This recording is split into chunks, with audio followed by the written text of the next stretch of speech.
বাংলা প্রকাশনার ২০০ বছরের ইতিহাসে এমন দৃশ্য এই প্রথম।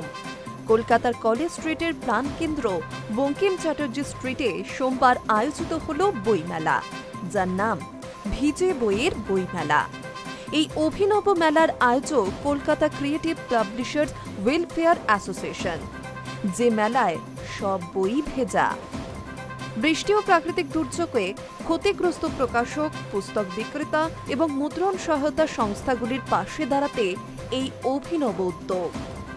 কলেজ স্কোয়ারের গেটের সামনে বঙ্কিম চ্যাটার্জি স্ট্রিটে সকাল ১১টা থেকে রাত ৮টা পর্যন্ত চলা এই একদিনের মেলায় অংশ নিয়েছিল প্রায় ৩০টি প্রকাশনা সংস্থা।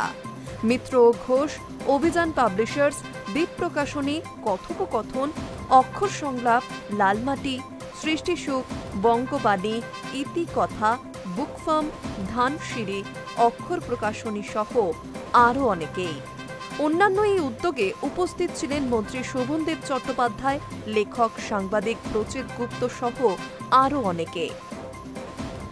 গত ২৩শে সেপ্টেম্বরের অতি বৃষ্টিতে জল ঢুকে গিয়েছে বইপাড়া জুড়ে। সেখানে থাকা ছোট বড় সব প্রকাশনার গুদামেও জল ঢুকে গিয়েছিল। কলেজ স্ট্রিটের শতাধিক দোকান ও প্রকাশনা সংস্থা যার জেরে ক্ষতিগ্রস্ত। আনুমানিক ক্ষতির পরিমাণ কমপক্ষে ১০ কোটি টাকা। ভিজে যাওয়া বইগুলিকেই সোমবার নতুন রূপে সাজানো হলো পাঠকের সামনে। কেউ কিনলেন সংগ্রহে রাখার স্মারক হিসেবে, কেউ আবার উপহার হিসেবে পেলেন প্রিয় লেখকের ভেজা বই। অ্যাসোসিয়েশনের পক্ষ থেকে জানানো হয়েছে, মেলা থেকে প্রায় ৬৬,০০০ টাকা ভেজা বই পাঠক, লেখক ও বিশিষ্টজনদের উপহার দেওয়া হচ্ছে। পাশাপাশি পাঠকরা নিজেরাও কয়েক লক্ষ টাকার বই কিনেছেন। মেলার পাশাপাশি প্রকাশনা শিল্পের ক্ষতিগ্রস্তদের জন্য অর্থ সাহায্যও দেওয়া হয়েছে। মোট ৬৫টি ছোট প্রকাশনা ও মুদ্রণ সংস্থাকে দেওয়া হয়েছে ৩,৪২,০০০ টাকার সহায়তা।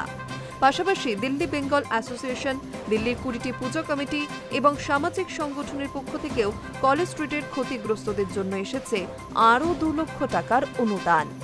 অ্যাসোসিয়েশনের পক্ষ থেকে মুখ্যমন্ত্রীর কাছে আবেদন জানানো হয়েছে ক্ষুদ্র ও মাঝারি প্রকাশনা ও বই বিক্রেতাদের জন্য বিশেষ ক্ষতিপূরণের প্যাকেজ ঘোষণার।